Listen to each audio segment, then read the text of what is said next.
Chapter 75. The Resurrection.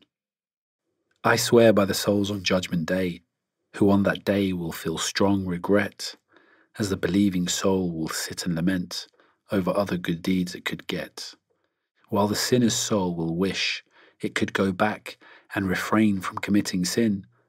Does mankind really doubt that we could gather his bones and resurrect him? We could reshape him to his very fingertips, or as any beast we please, and yet Ibn Rabi'a denies this and mocks, when will this resurrection be? Tell him it will be when man's eyes are shocked from seeing things that they did deny, and when the light of the moon vanishes as it joins with the sun in the sky.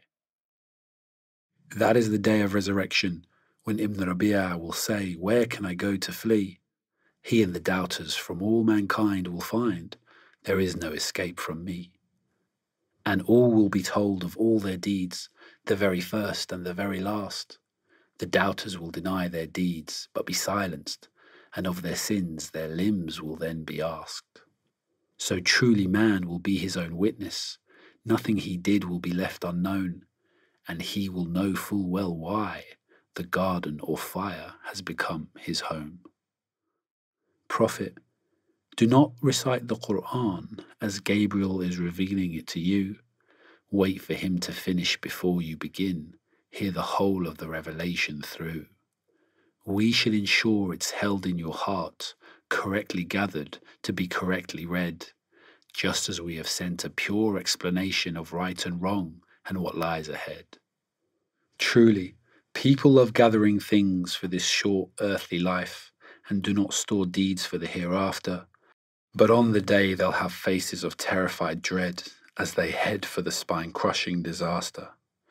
But those who remained on the straight path will have a great reward for all they've stored. They will have faces of radiant bliss and be allowed to finally gaze on the face of their Lord. Truly, when the soul reaches the collarbone before departing, and the dying man's family turn and say, where is a charm healer who can prolong his life?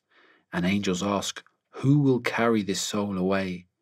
And when the dying man knows this is the final parting, in the moment this life and the next combine, and on that day all will be driven towards their Lord, the one, the true, the divine.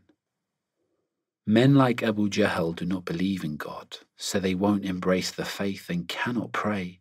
He denies the truth and returns to his people in a conceited and arrogant way. So the Prophet spoke to Abu Jahl and warned, closer and closer the punishment will come. Closer and closer it comes indeed, the day which no one can escape from.